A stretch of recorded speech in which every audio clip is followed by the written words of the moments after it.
Bonjour à tous et bienvenue dans cette nouvelle analyse hebdo crypto. Mon nom est Julien Catella. Je suis très content de vous retrouver comme chaque lundi pour l'analyse des marchés crypto-monnaies.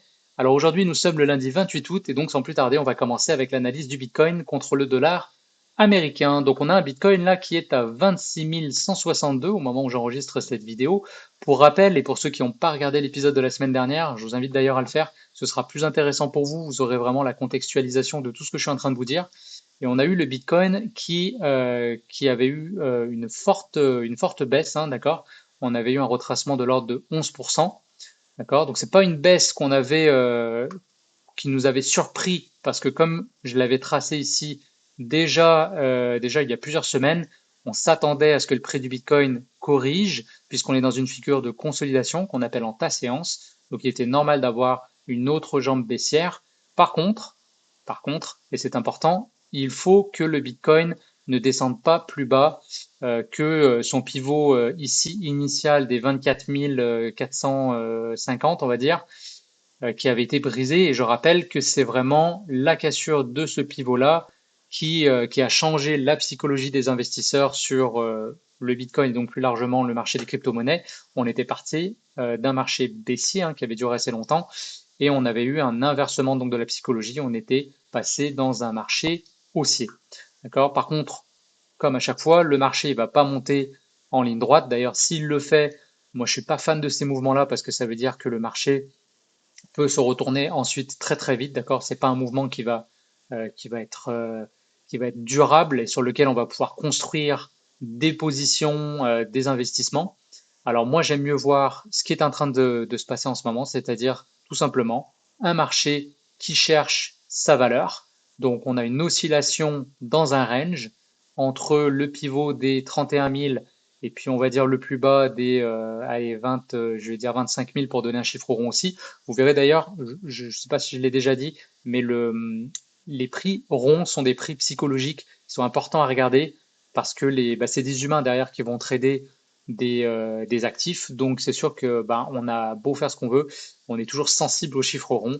Donc ça c'est une information à prendre en compte quand on fait de l'analyse. Voilà. Alors la semaine qui vient de se terminer, eh bien on a eu vraiment une semaine d'indécision. Donc ça se traduit par cette bougie-là qu'on appelle un doji. Alors je vais rentrer en journalier pour que vous ayez une meilleure vision de ce qui se passe. On a eu un prix qui, dans un premier temps, est descendu pour aller chercher des nouveaux plus bas. On est remonté la même journée sur donc un niveau moyen des 26 000. Ensuite, on a tenté de remonter vers le haut pour retourner vers le pivot des 31 000. Hop, ça a été corrigé immédiatement le lendemain. Et ensuite, depuis ce temps-là, et aujourd'hui ne fait pas exception, on a un prix du Bitcoin qui oscille autour des 26 000. Donc, ce qui fait que la clôture hebdomadaire de cette bougie-là, eh bien, nous a donné cette forme-là. Donc, pourquoi j'aime beaucoup l'analyse technique et je dis souvent que le prix nous donne toute l'information dont on a besoin, c'est qu'en fait, on n'a pas besoin de savoir ce qui se passe en arrière au niveau macroéconomique, c'est toujours intéressant de le savoir, mais juste un coup d'œil à cette bougie-là me dit que là, on est sur un marché qui est en incertitude. D'ailleurs, si vous regardez au niveau macroéconomique, si après vous essayez de nourrir un petit peu cette analyse-là, vous allez voir que c'est vraiment tous les marchés qui sont impactés par ça. On est vraiment un moment de grosse indécision.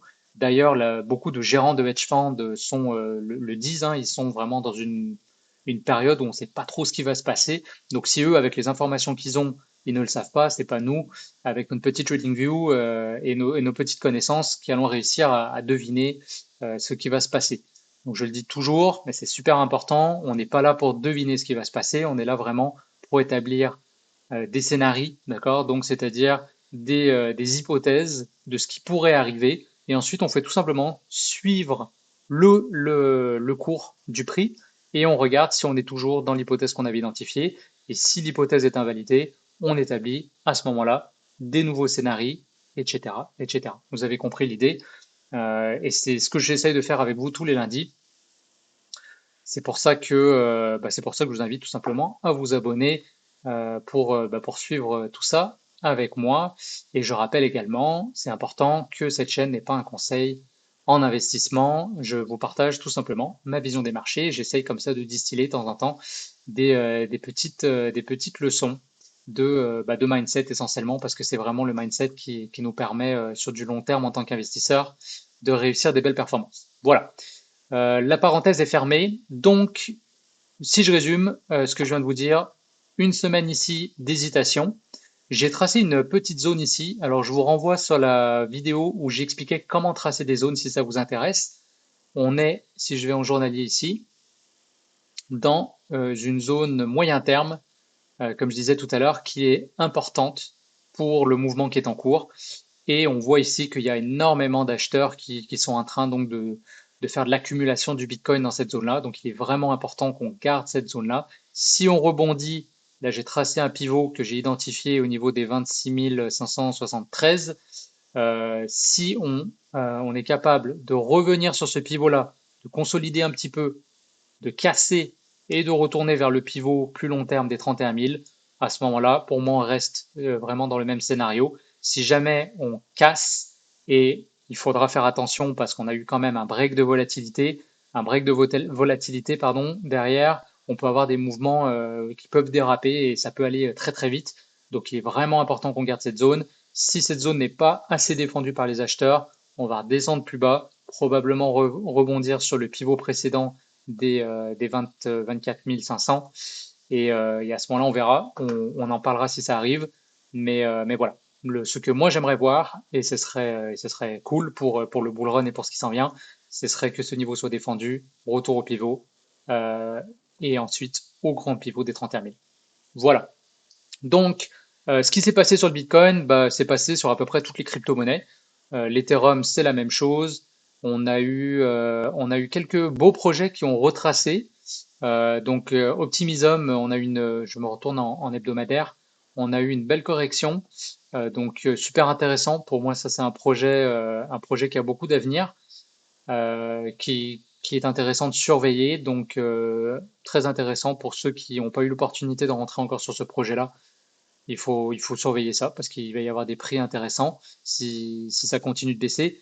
Je ne l'ai pas dit aussi, mais de façon générale, si on regarde historiquement, le mois de septembre est toujours un mois de correction. Alors pas toujours, il y a eu des exceptions, mais la plupart du temps, et encore une fois, on deal avec ce qu'on connaît, c'est-à-dire les statistiques. Statistiquement, le mois de septembre est un mois de correction. Donc ça pourrait être un beau mois pour faire tout simplement, pour acheter des projets qui nous intéressent. C'est ce que moi je compte faire. Je l'ai partagé sur mon Twitter. D'ailleurs, si vous voulez me suivre sur une base plus régulière que ces vidéos hebdomadaires, je vous invite à me suivre sur mon Twitter. Je vais partager un lien dans la description, mais c'est tout simplement mon nom, donc Julien Catella, vous pouvez me trouver facilement. Et j'ai expliqué sur Twitter que je devrais dire X, pardon, j'allais racheter moi du Injective, donc on a une belle correction du prix, je suis content. On va voir jusqu'où ça va, mais je mettrai des ordres d'achat sur le niveau Fibonacci des 0,5, donc des retracements de 50%. Donc ça serait à 5,6. Et puis si on a une correction plus forte autour des 4,56, je rachèterai également un petit peu d'injective.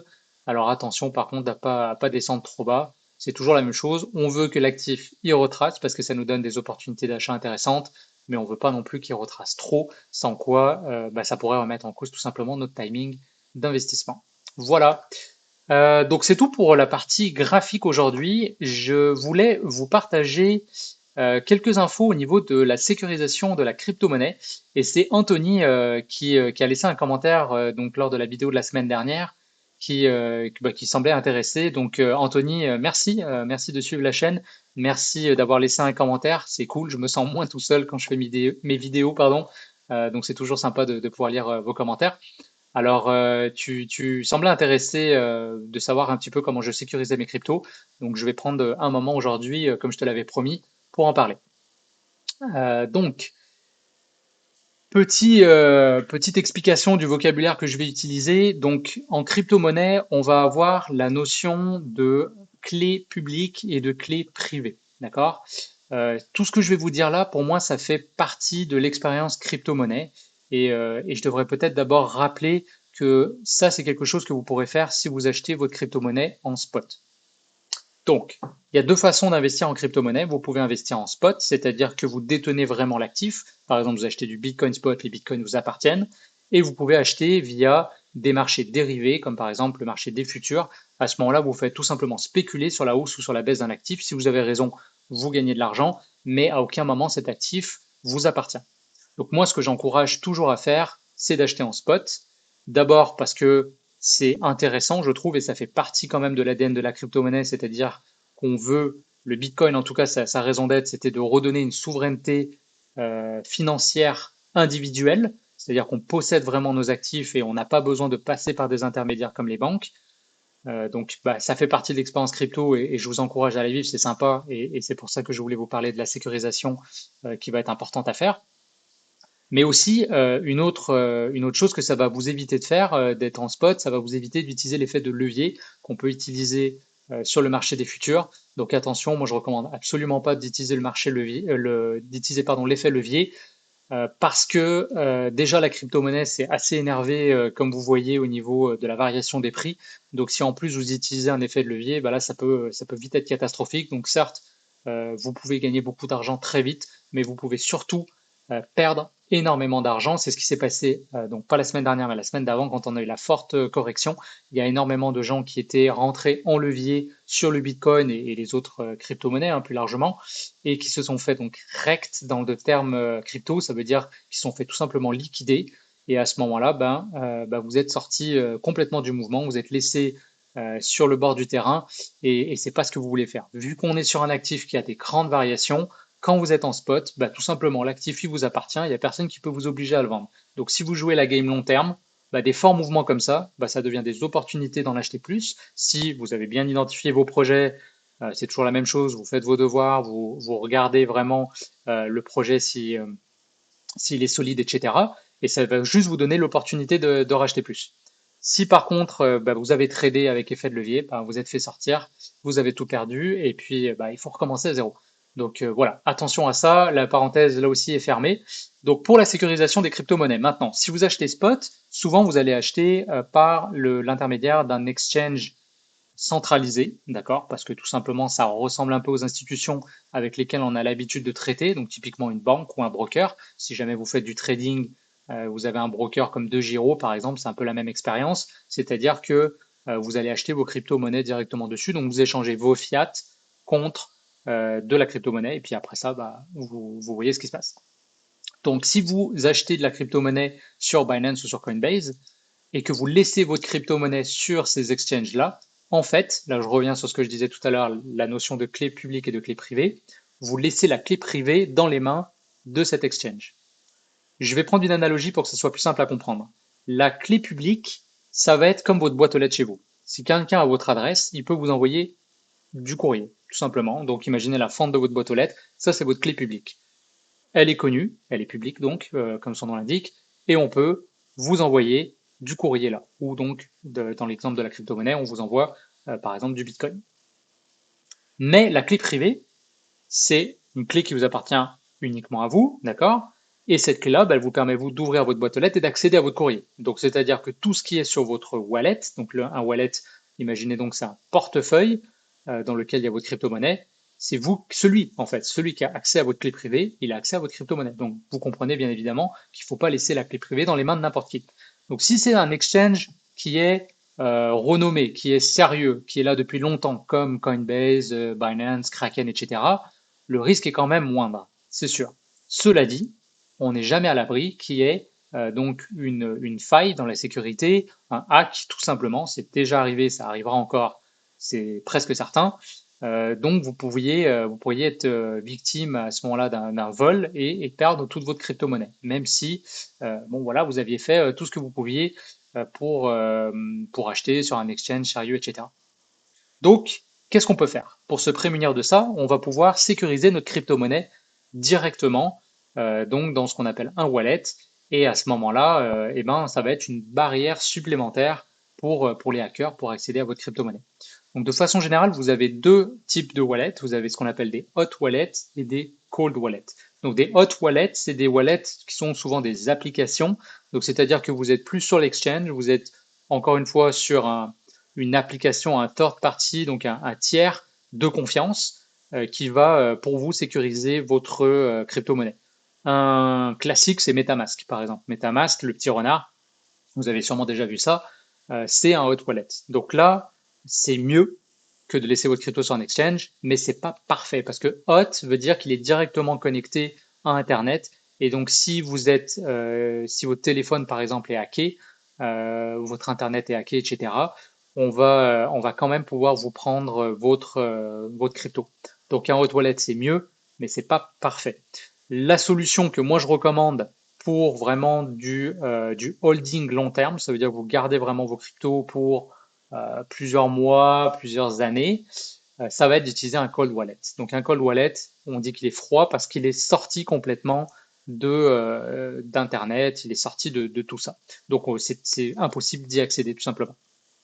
Alors il y a plusieurs acteurs qui se sont fait connaître. Le premier, à mon avis, celui qui vient tout de suite en tête, c'est Ledger, donc qui est une compagnie française qui a mis en place donc leur cold wallet qu'on appelle le Ledger Nano. Alors, le tout premier, c'était le S. Alors, c'est très intelligent de leur part. Ils ont utilisé un symbole qu'on connaît, c'est une clé USB. Donc, en fait, ça permet aux gens là, qui commencent en crypto de mieux comprendre c'est quoi un ledger. Ils s'imaginent que c'est une clé USB, que leur crypto va dedans. En vérité, votre crypto, elle va pas dans la clé USB. Votre crypto, elle est sur la blockchain. Ce qui va dans la clé USB, c'est votre clé privée. Voilà, maintenant vous l'avez compris. Donc, c'est intéressant. C'est une compagnie qui est sérieuse, qui est là depuis longtemps. Donc, ça peut être une bonne recommandation donc de cold wallet. Ensuite, ils ont fait une version qu'on appelle le Ledger Nano X, qui va être toujours un cold wallet. C'est la même chose que la Nano S. Par contre, vous avez une application que vous pouvez utiliser en Bluetooth qui vous permet quand même de commander, de faire plus facilement des transferts dessus. Donc, vous n'êtes pas obligé d'avoir un ordinateur. Vous pouvez le faire directement sur votre téléphone. Et il faut savoir que Ledger aussi se distingue par une application de stacking.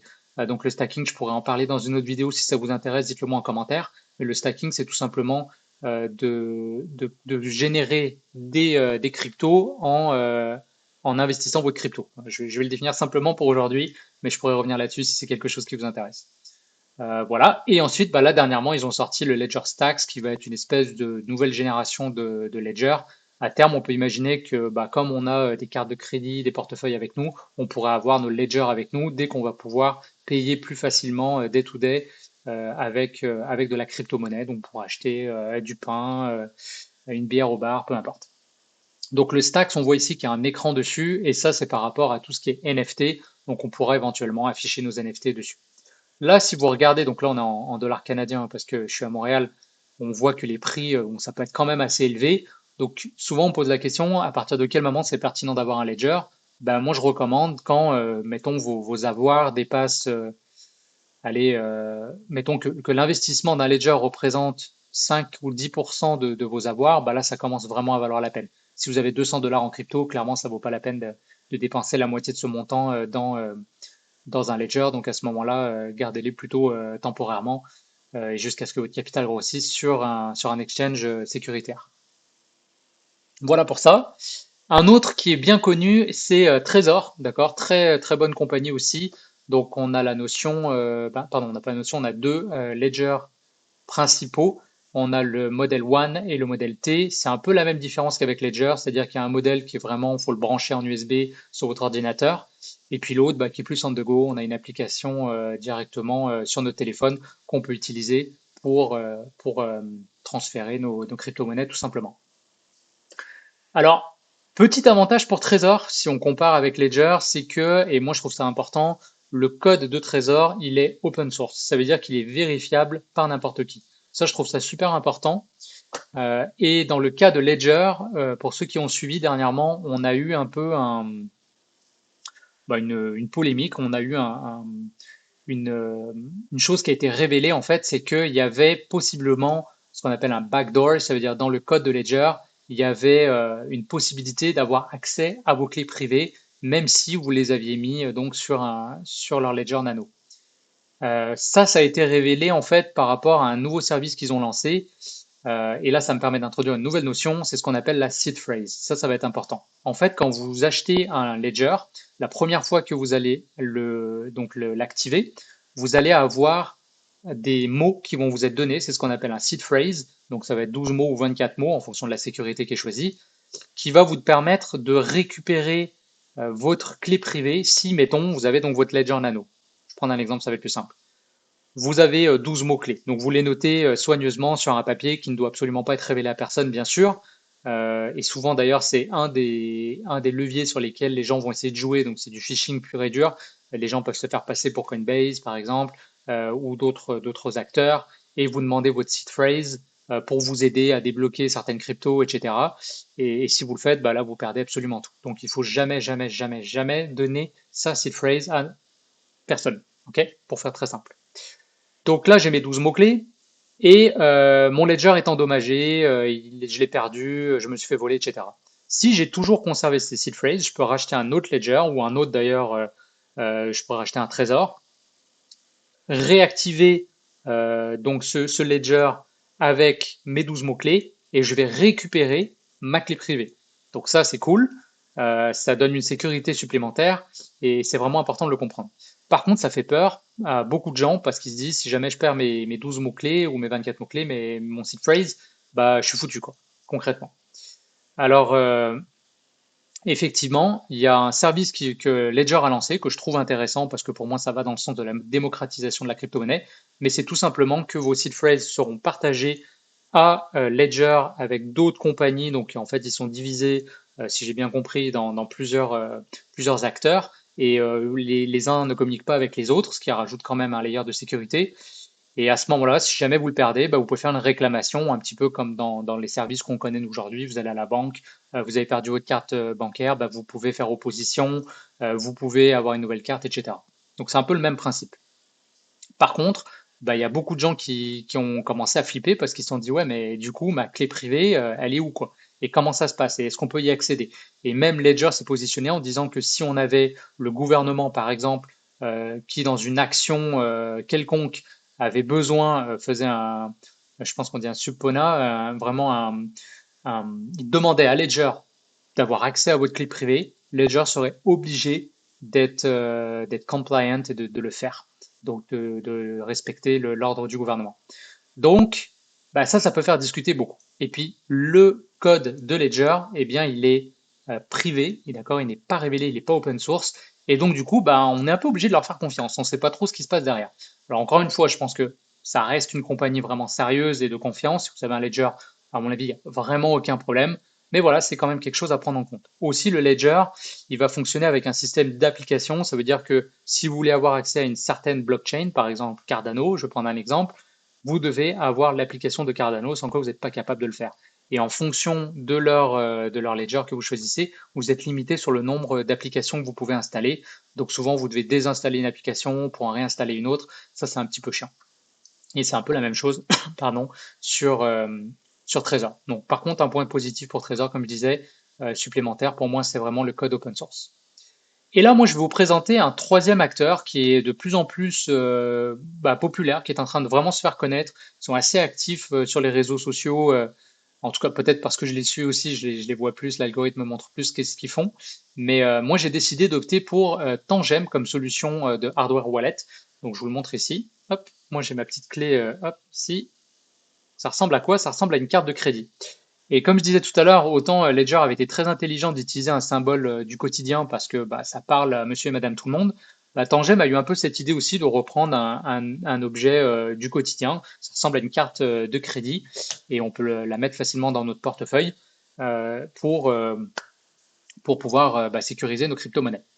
Et ce que je trouve très intéressant avec Tangem, alors j'ai vraiment pris le temps de creuser parce qu'au début, il y avait quasiment trop d'influenceurs qui en parlaient. Il faut toujours être un peu sceptique comme ça quand vous avez beaucoup de gens qui en parlent. Donc faites vos recherches, prenez pas tout pour argent comptant. Donc c'est ce que j'ai fait, je vous partage ce que moi j'ai trouvé. Donc déjà c'est une compagnie qui vient pas de sortir, ça fait quand même un moment qu'ils existent. Alors au début ils faisaient ce qu'ils appelaient des notes, crypto notes je pense. Donc c'était des cartes qui étaient spécifiques pour une crypto, par exemple Bitcoin, Dogecoin, Cardano, etc. Donc on pouvait, avec cette carte-là, utiliser seulement les cryptos de cette blockchain-là. Et là, en fait, dans la nouvelle, ils ont sorti, comme on voit ici, c'est multi-currency. Donc ça veut dire qu'avec une seule carte et une seule application, je vais y venir, on peut avoir toutes nos crypto-monnaies. Donc pour moi, Tangem, pourquoi c'est intéressant? Parce que c'est le meilleur des mondes. J'ai d'un côté le cold wallet, c'est-à-dire que ma clé privée, elle est vraiment sécurisée. Et j'ai un côté hot wallet parce que je gère tout depuis mon téléphone par une application. Et donc ça permet d'avoir une application qui se garde à jour pour avoir les nouveaux projets crypto, etc. Et j'ai pas besoin d'avoir mon ordinateur. Quand je suis on the go, je peux faire des échanges très rapidement. Donc ça, moi, c'est un premier point que je trouvais super intéressant. Ensuite, deuxième chose, le fameux seed phrase dont j'ai parlé tout à l'heure. Il faut savoir que personnellement, moi, je trouve que c'est quelque chose qui me stresse un peu d'avoir des mots écrits comme ça sur un bout de papier que je mets dans un cahier de notes, un agenda caché quelque part chez nous, enterré dans un coffre, dans un bois. Voilà, je trouve que c'est un peu sketch. Alors, il faudra quand même le faire d'une certaine façon, je vais vous expliquer. Mais ça peut être quand même, le papier peut, bon, il peut s'abîmer, il peut se détériorer, etc. Donc c'est pour ça qu'il existe des plaques en métal, on peut graver nos histoires dessus, mais ça commence à devenir un petit peu intense.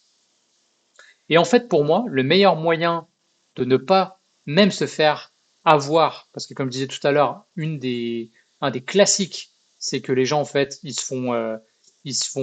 croient en fait qu'ils sont en train de parler au service après-vente, par exemple, de Ledger ou de n'importe quoi, et ils vont donner, malgré eux, leurs mots-clés. Donc, un des meilleurs moyens de se protéger contre soi-même, bah, c'est de ne pas connaître les mots-clés.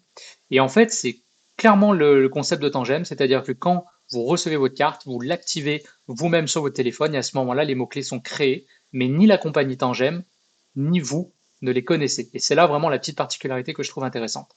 Donc, comme la compagnie les connaît pas, bah, il n'y a aucun moyen qu'ils les révèlent. D'accord? Le gouvernement a beau faire pression, ça va jamais arriver. Et même vous, en fait, on aurait beau vous torturer, bah, vous les connaissez pas non plus. Donc, tout est stocké sur cette carte-là. Alors, c'est un concept qui est, moi, je trouve intéressant. J'aime bien les gens qui essaient de réinventer des choses comme ça qu'on utilise depuis bon, longtemps. C'est un grand mot parce que ça fait quand même 10 ans. Ça reste récent. Mais voilà. Donc déjà, ça, j'aime bien ces choses-là. Et puis, de façon générale, en fait, imaginez tout simplement que cette carte, bah, c'est comme si vous aviez un petit lingot d'or, ou tout simplement, bon, c'est sûr que votre passeport, si vous le perdez, vous pouvez le faire, vous pouvez le refaire, mais c'est toujours compliqué. On va tout simplement mettre des objets précieux, bah, en sécurité, on va y faire attention, et ben c'est un peu le même principe. Alors, il faut pas perdre cette carte. C'est pour ça que quand elle vient, en fait, elle va venir en paquet de deux ou de trois cartes, qui va vous permettre de créer ce qu'on appelle des backups. Donc ça veut dire, donc moi je vous recommande d'y aller avec trois cartes tout simplement. On va voir les prix après, ils sont vraiment intéressants. Ça fait que si je perdais cette carte, bah, je suis correct, il me reste encore deux cartes. Donc il faudrait vraiment perdre les trois complètement pour la perdre accès à toute ma crypto. Donc on fait attention. L'idée c'est de ne pas mettre toutes les cartes au même endroit aussi, donc c'est de les disperser. J'aime bien dire c'est un peu comme les Horcrux dans Harry Potter, donc vous en cachez un peu partout, qui fait que bah voilà, si jamais il y en a une qui est perdue, vous êtes correct. Alors si vous mettez tout chez vous et que votre maison prend feu, bah là vous perdez tout. Donc ça c'est important. Euh, Deuxième chose, vous le voyez ici, l'application, le code est open source, donc comme Trésor, et ça, je trouve ça dingue, je trouve ça génial, et en fait, c'est même vraiment pour moi, la compagnie, elle monte pas de blanche avec ça, ce qui veut dire que si demain, Tangem, déjà, il y avait des petits, un backdoor qui était dans le code, bah, ça, vous pouvez le voir, vous pouvez, alors quand je dis vous, si vous n'avez pas les connaissances, soyez rassurés sur GitHub, il y a énormément de gens qui font ce travail-là pour vous. Donc, c'est tout simplement de vérifier un peu ces informations-là. Et puis, deuxième chose, c'est que si la compagnie fermait, d'accord, c'est une question légitime, qu'est-ce qu'on fait avec notre crypto? Eh bien, on peut recréer l'application en repartant du code open source. Donc ça, c'est super intéressant. Ça fait que votre crypto-monnaie, elle est aussi à l'abri de ça. La carte, elle nécessite pas de batterie. Donc ça, c'est cool aussi. C'est pas un device que vous devez recharger. C'est pas un device non plus qu'on peut craquer parce que quand on a un ledger, souvent une des failles possibles, bah, c'est que les gens ils l'ouvrent et que bah voilà ils ont accès peut-être à vos informations. Bah ici la carte c'est une carte, donc on n'a pas accès à rien du tout directement dedans. Et puis bah, en plus elle est protégée contre l'électrostatique, etc. Vous pouvez voir ici. Eux, ils donnent une garantie de 25 ans, donc voilà, ils ont confiance dans leurs produits. Donc ça, je trouve ça intéressant. Il y a bien sûr un mot de passe aussi, je ne l'ai pas dit, mais c'est important sur l'application, ce qui fait que même si on vole votre carte, on n'a pas accès à votre crypto-monnaie. Il faut bien les deux. Il faut votre téléphone, votre mot de passe et la carte, donc ça commence à faire beaucoup. Si vous changez de téléphone, il y a juste à retélécharger l'application et puis vous êtes reparti. Donc voilà, j'essaie de penser comme ça à toutes les questions qui pourraient vous venir. S'il y en a, en passant, s'il y a des questions auxquelles je réponds pas, n'hésitez pas à me laisser un commentaire. Ça me fera plaisir de regarder et de creuser pour vous. Je vous partagerai également un lien donc d'affiliation en toute transparence avec vous qui peut vous donner donc un 10% de rabais à l'achat et qui moi me donne également quelques dollars. Donc voilà, je le fais pas pour ça, mais tant qu'à vous en parler, je vous partagerai le lien et puis voilà, tant mieux pour vous, ça vous fait un petit rabais et puis tant mieux pour moi, ça me fait quelques dollars que je pourrais investir en crypto-monnaie. Donc voilà. Le Tangem Hardware Wallet, je pense que là j'ai dit à peu près tout ce qui était important de savoir. Donc, si je récapitule, on est sur une compagnie donc déjà qui a un petit peu d'ancienneté. On a le meilleur des deux mondes, c'est-à-dire qu'on a un cold wallet pour notre clé privée qui est sécurisée sur deux ou trois cartes. Donc, on a tout simplement après à cacher ces cartes-là, bien les garder sécurisées. Et on a en même temps le côté très pratique d'avoir une application sur son téléphone pour tout transférer. Un autre truc que j'ai pas dit, mais quand même génial, c'est qu'ils sont partenaires. Si on va sur partnership, je pense qu'ils le mettent ici. Ils sont partenaires avec. Est-ce que c'est là que c'est écrit? Non, c'est pas écrit ici. Ils sont partenaires avec OneInch, qui est en fait un agrégateur d'exchange décentralisé. Ça fait beaucoup de mots. Tout à l'heure, j'ai parlé des exchanges centralisés comme Binance, Coinbase. Un exchange décentralisé, je vais en citer un par exemple, c'est Uniswap. Donc c'est la même chose, seulement c'est s'il n'y a pas d'entité derrière. C'est vraiment par le biais des smart contracts qu'on va avoir comme ça des échanges. Ce qu'on va faire, ce qu'on appelle des swaps. On va pouvoir swapper une crypto contre une autre. Et c'est les smart contracts qui assurent tout simplement que ça fonctionne. Alors, OneInch, c'est un agrégateur de DEX. Ça veut dire que lui va regarder au moment où vous voulez swapper votre crypto sur tous les DEX qui existent, lequel vous offre les transactions au moindre frais. Eh bien, OneInch et Tangem sont partenaires, ce que je trouve vraiment génial. Ce qui fait qu'en fait, directement, en restant sur votre cold wallet, vous pouvez swapper vos cryptos. Donc ça, c'est vraiment génial. Ça vous évite de repasser tout de suite par des exchanges. Donc ça, c'est super intéressant. Il faut savoir que c'est une application là, qui est en train de se développer énormément. Pour l'instant, il n'y a pas grand-chose, hein. Il faut vraiment aller straight to the point. Vous avez vos cryptos et vous avez en fait that's it, c'est pas mal tout ce que vous avez. Mais je vous invite à les suivre sur X ou Twitter. Ils sont très actifs et ils sont très à l'écoute. Moi, j'ai déjà communiqué plusieurs fois avec eux. Ils sont très à l'écoute, ils répondent aux questions et ils écoutent beaucoup ce que la communauté souhaite avoir dans l'application. Donc, on sait qu'il y a plein de choses qui s'en viennent, notamment de stacking, comme j'en ai parlé tout à l'heure. Pour moi, ça reste un avantage de Ledger sur Tangem au jour d'aujourd'hui, c'est que bah, ils ont une application beaucoup plus développée pour le stacking. Tangem, c'est pas du tout là. Donc voilà, mais éventuellement, c'est quelque chose qui va arriver. Donc voilà, je pense que ça fait le point. On va retourner là-dessus. Bah écoutez, merci. Je sais pas combien de temps j'ai enregistré, ça a duré plus longtemps que d'habitude. 32 minutes, my God. Donc merci à tous ceux qui sont encore là. Vous m'avez écouté. Merci pour votre temps, je l'apprécie énormément.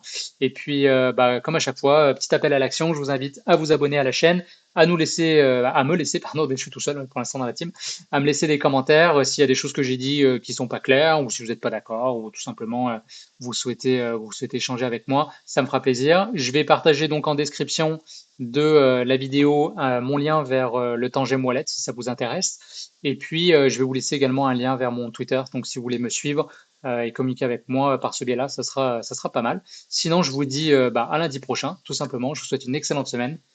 Et voilà. Ciao!